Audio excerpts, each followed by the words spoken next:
Dear friends, I'm sorry I'm not able to attend the workshop next couple of days, and this is because I've been taken a bit ill. Well, this has been going for a while, but I need to go into the hospital tomorrow or later today. But I've prepared a few slides to give you an idea of the modeling capabilities at NIESR, as requested by Vittal. And I'll be giving a short presentation on it, which hopefully will give you a sense of what these models can do. I will try and come in later during the meeting online, if possible, to take any questions that there may be. So here we go. Let me share my slides.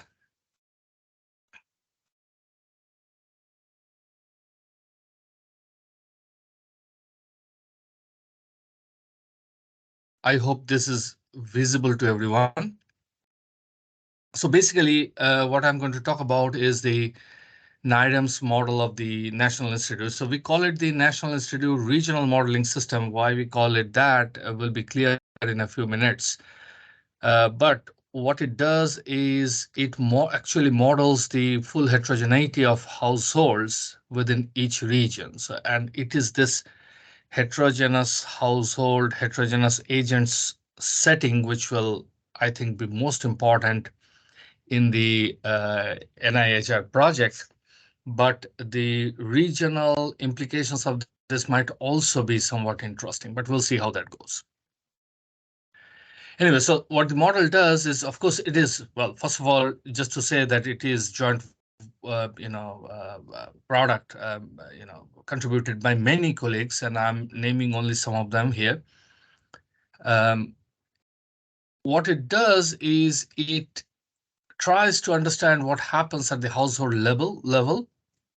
And it is a model which combines spatial econometrics and statistics together with dynamic microsimulation.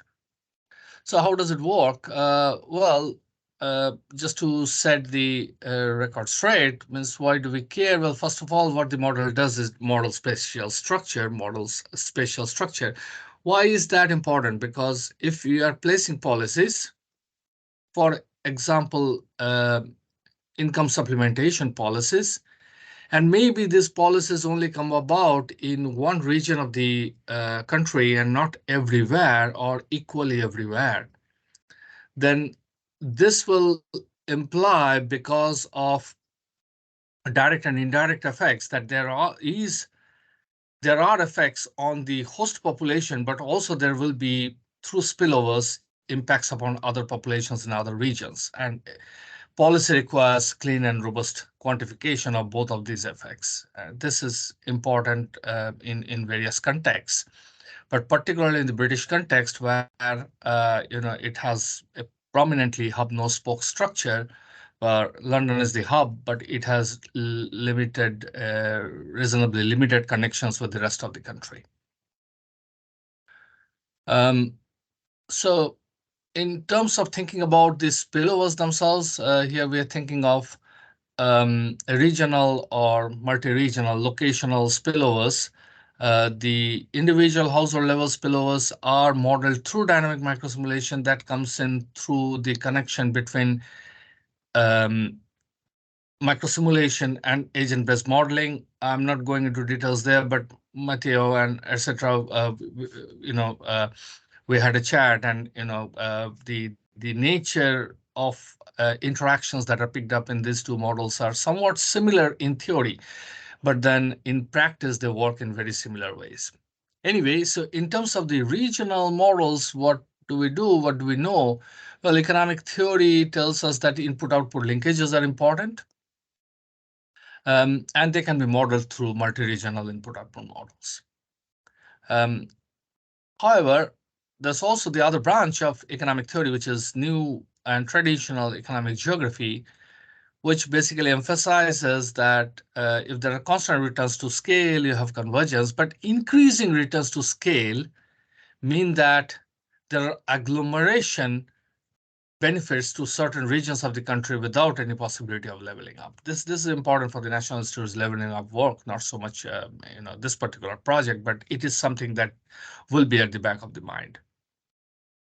Spatial econometrics, on the other hand, emphasizes the spatial direct and indirect effects that I was talking about, and multi-regional input-output models. They emphasize trade connections. So these are a few slides about regional disparities. I'm not going to go through this, but the important thing to recognize is that there are many different channels through which spillovers or externalities occur. So there are mobility and access to factor inputs. Factor inputs meaning labor and capital. These are in principle mobile. Labor is of course mobile. Capital as such, fixed capital may not be that mobile. However, financial capital is mobile. And also there's technology diffusion, trade, and various channels can be put together in a structure which I explored with Mustafa Waseja some time back, but that same framework is largely present in this work as well. I'm not going to provide much technical details of why these structures are in a particular form. If there are questions, I can come back to this. However, here's the context. So when we were hit by COVID in the beginning of 2020, now there are two things which happened. One is that we recognized immediately that large shocks like COVID, essentially, they are not the great leveler. They exacerbate the inequalities and vulnerabilities which are already entrenched within UK society, sectors, and regions. And this is what we try to emphasize and try to model through NIReMS.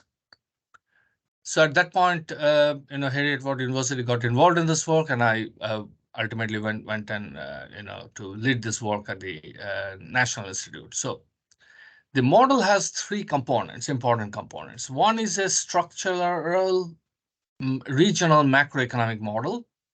It is actually a dynamic stochastic general equilibrium model, but let us not get bogged down in the jargon and stuff like that. What we do is we implement this using a var-Vechem representation of that. So there's a structural model, which in turn is related to the National Institute's global macroeconometric model.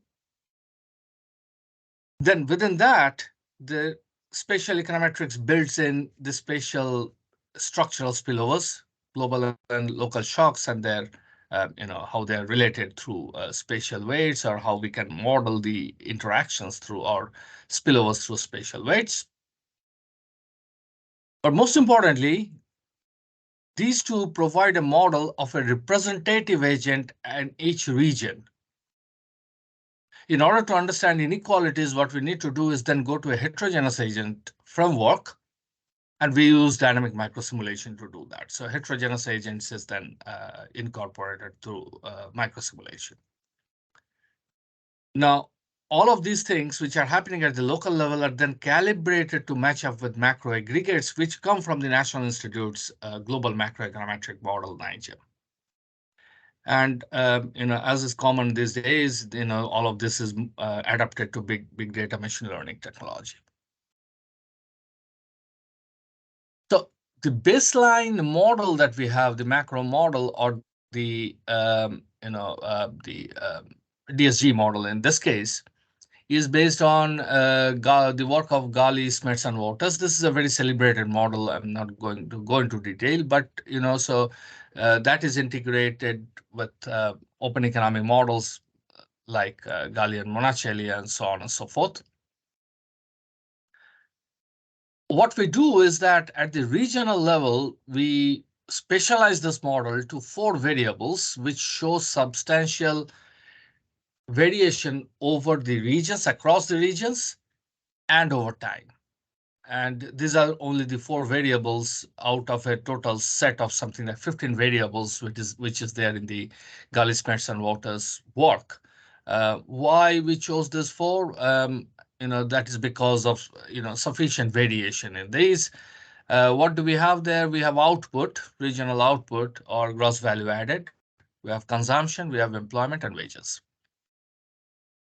Right. So far, at the moment, we are building the macro regional model. So our agents here are representative agents, right? So, and they maximize utility. Here is this utility function, which is a function of their consumption and their labor. So these are the two elements of their decision-making process, which is dynamic in the sense that it is obtained through dynamic optimization. And so our dynamic microsimulation is going to look at these two variables over a lifetime of individuals. Everything else that the individuals do, the circumstances that they face, is static. It's modeled through a static part of our microsimulation. These two things, however, consumption and labor, is modeled dynamically. Right. Now, in order to think about spillovers, one needs to model the spillovers themselves. And here we motivate a model with so-called spatial lag dependence, but also with two equilibrium relationships. So spatial lag dependence means that what happens in one region, so output in one region directly affects output in another region. Why does that happen? We think that happens because of technology spillovers. Consumption in one region also affects the consumption in another region directly. Why? Because the output produced in another region can be consumed by citizens of the host region. So the spatial lag dependence there. Wages, why do they, should we have a spatial lag dependence there? Well, essentially because, uh, there should be some negation of the arbitrage opportunities, right? So wages, in some ways, if one region wages go higher, then labor will be moving there, and as labor move there, we move towards equilibrating. We have an equilibrating process which brings in the spatial lag dependence.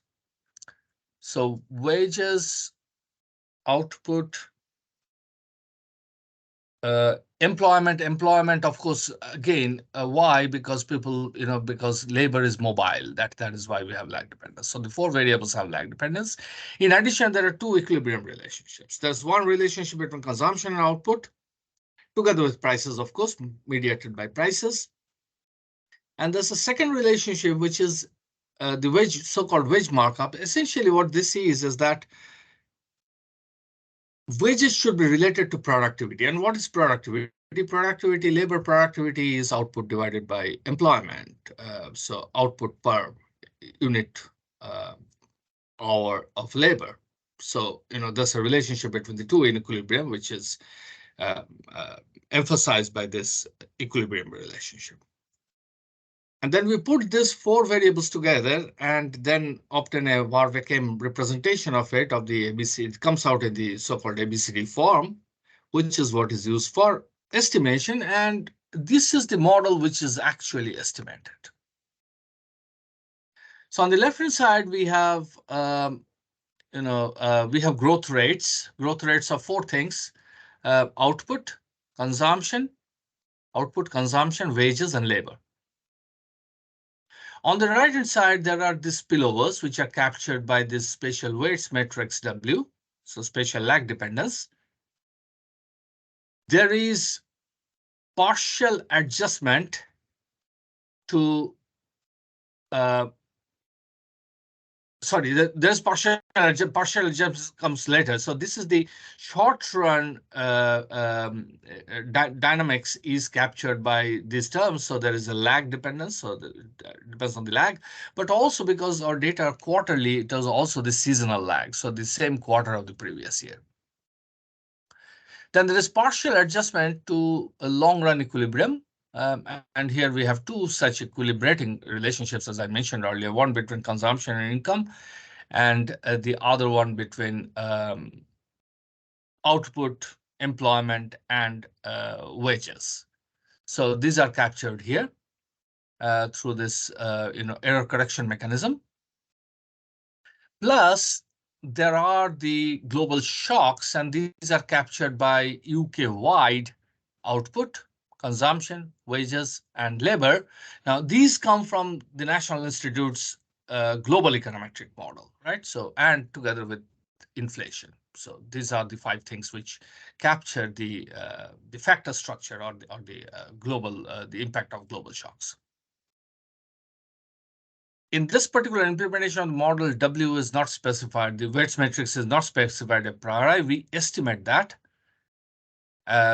allowing for fairly general, being agnostic about what are the drivers of this. But once we estimate that, we get estimates which look like this, which again emphasizes the hub no spoke structure, that London is only loosely connected to the rest of the country. So, for example, it has no direct connections with Scotland or Northern Ireland or Wales, the 3 devolved nations.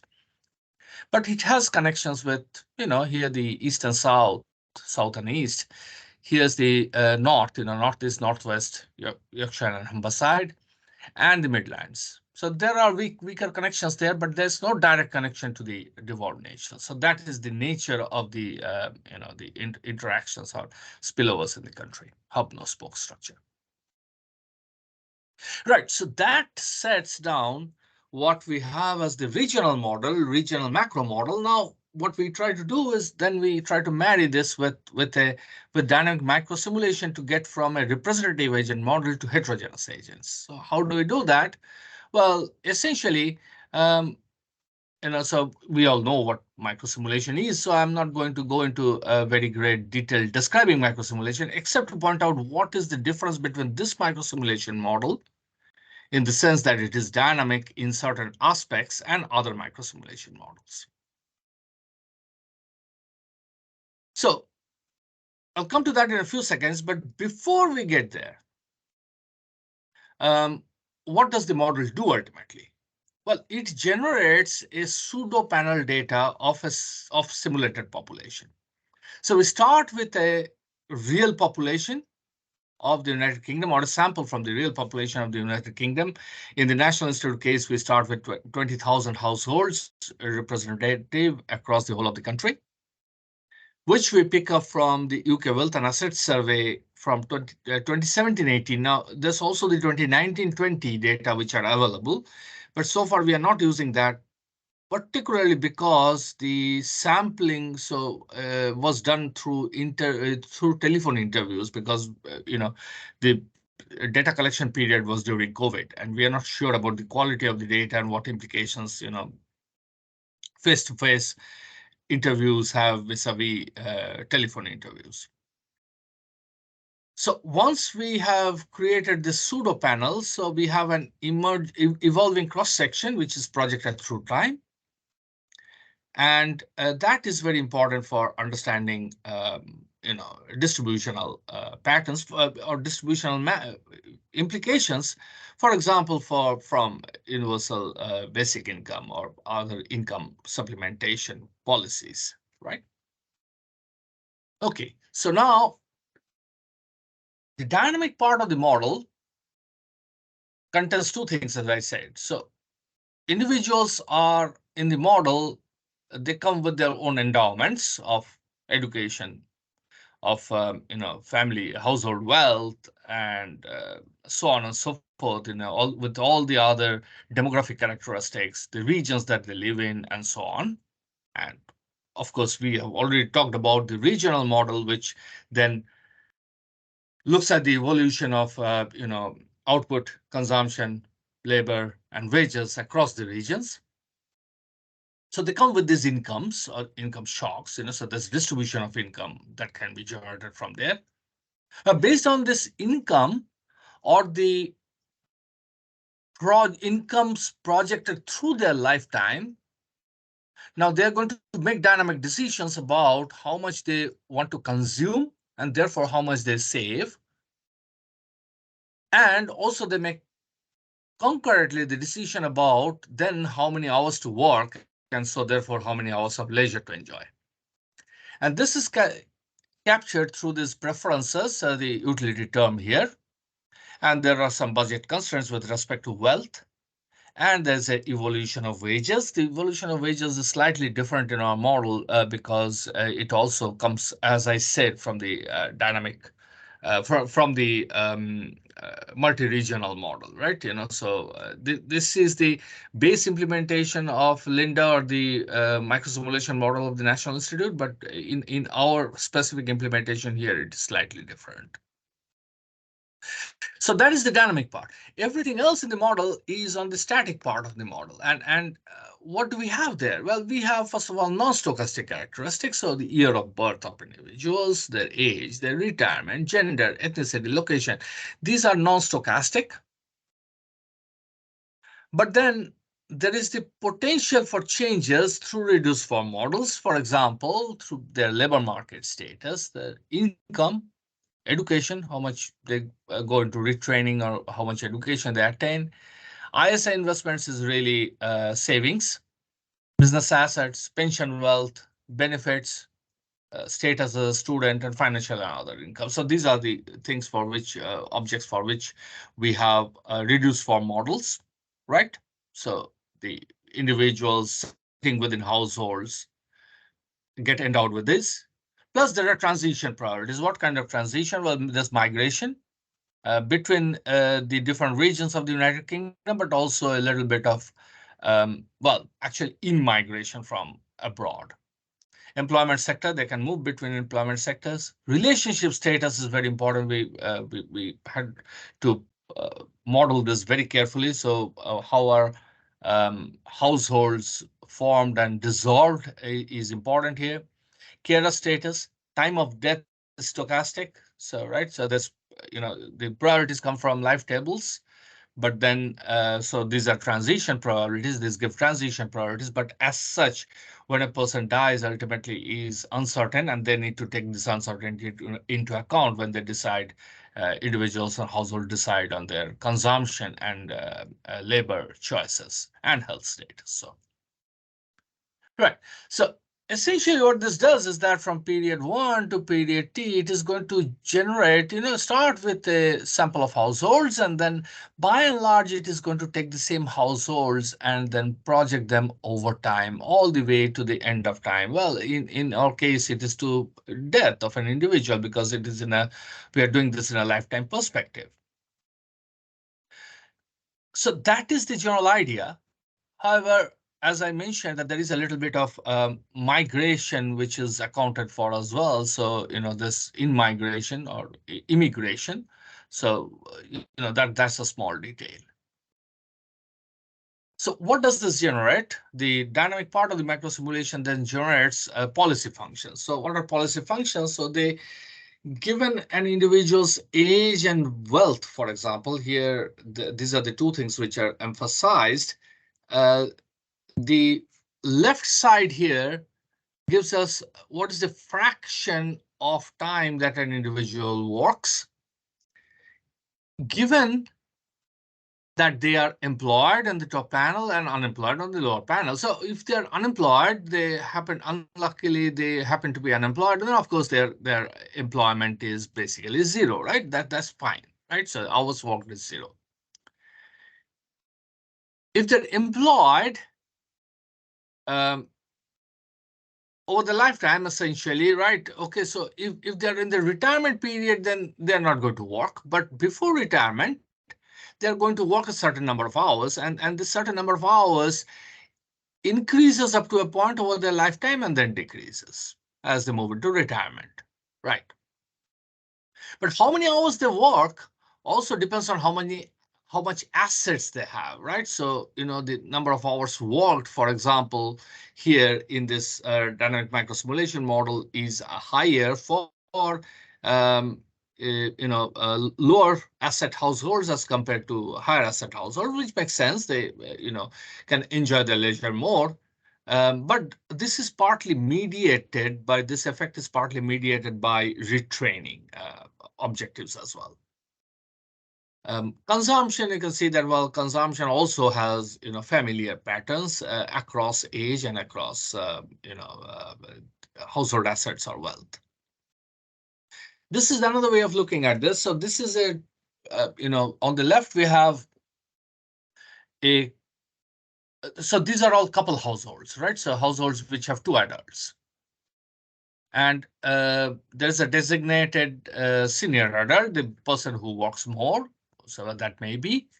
And this is their labor participation decision, or the policy function for labor participation. And that has familiar patterns again with respect to assets and age. So familiar. And of course, the second person works a bit less. So this is an empirical regularity which is captured in the model. Right. So what does the model produce? Well, the model produces simulations, right? So for individuals and households. The context here is that over the period starting from the global financial crisis, there have been two major shocks. So this is the global financial crisis. So because of the global financial crisis, see, there's permanent scarring in the UK economy. So the output has been permanently lower. But then there was the COVID as well, because of which it was further lowered. So there have been two stages through which output has really been sort of decimated in Britain, and that is what is captured here. And if we look at our microsimulation model, across various regions, it still captures that. So the macroeconometric model, the multi-regional model, does not capture it quite so well, the scarring effect, but the scarring effect, particularly of COVID here, is captured actually quite well by our microsimulation model. But that is not what I'm going to focus on. In the remaining 1 or 2 minutes, what I'm going to focus on is one specific experiment that we have done, which I think is very important or very interesting from the point of view of the current project that we have, right? And this is expressed in two different ways. One is on this slide. And so what do we have on this slide? We have the distribution of consumption, household consumption at the household level, right? This consumption per annum in 1,000 pounds.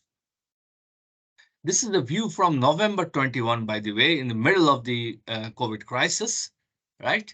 So COVID crisis was there in 2020 and 2021. It was sort of, starting to, well, still there were the effects of the later waves. And this is household consumption in 22-23. Of course, the economy was not hit by the cost of living crisis at that point. So this is a view from November 21, and that is how this we take. What this does is that it shows the impact of what household consumption would have been if there was no COVID. And secondly, a very important policy tool, which is if the universal credit uplift, which came at the beginning of the pandemic period of 20 pounds for the lower income households, right, who fall below the threshold, that was withdrawn in the middle of 2021, right? So it came in 2020 and then it was withdrawn. But suppose it was not withdrawn at that point, what impact would that have had on household consumption in 2023? So this is like very similar to what we might be wanting to do when we model the impact of universal basic income, for example, as a policy, right? So there are two things to observe here. So first thing is this black thing is consumption distribution in 22-23. This is in the factual. So what happened? If there was no COVID shock, what would have happened? That is captured by, sorry, the red one is the as is situation. So what happened? The black one is without COVID. Now, if you look at this, there are two regions where there are substantial differences between the two. And in both cases, you can see that consumption was pushed largely to the left, right? So, consumption really collapsed during the COVID period, of course, but also the impacts stayed on till much later here, 22-23. So the consumption was really squeezed down. The distribution moved left. But why did it move left most? Well, this in this region, A is interesting. So why did consumption fall so much in 2023? Well, that is because of households accumulating lockdown savings. right? And we have substantial evidence of this happening across households. So people didn't go out for, for holidays, for, go to restaurants and stuff like that. So the consumption dropped there. That is fine. So these people benefited in some ways from COVID. They had they managed to accumulate larger savings, which came handy when the cost of living crisis hit. So that is not the problem. The problem is at the lower end. So, in this region B, for example, again, there is a big difference between the two. And this is where there were many households who were really pushed to the margins of subsistence consumption. And this is where the people were hit the hardest. But how much of that effect would have been taken out if universal credit uplift was maintained? Well, it would take out about half. And this gives a clear sense of what impacts policy has, and that is what I wanted to highlight here. There are several other things that come in. So this is another way of looking at the same things. This is household consumption relative to the COVID period, right? So again, same sort of picture you can get here. So there are the two counterfactuals. One is no COVID, as I mentioned. So consumption would have been higher in that case.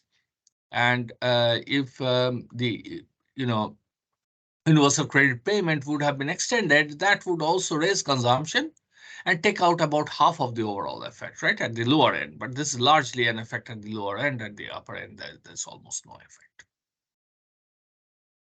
Other things that you can do regional distributions here. You can do distributions by gender and age. For example, here it is unemployment, racial distributions. Impact of the cost of living crisis, where we have used this quite a bit. We have also used it to understand the impact of the Northern Ireland Protocol, so on and so forth. So, that sort of gives a sense of, what kind of things can be achieved with the NIREMS model together with the NIHR model of the National Institute. I'll just stop there. But happy to take on questions when I manage to come into the session tomorrow or day after. Thank you.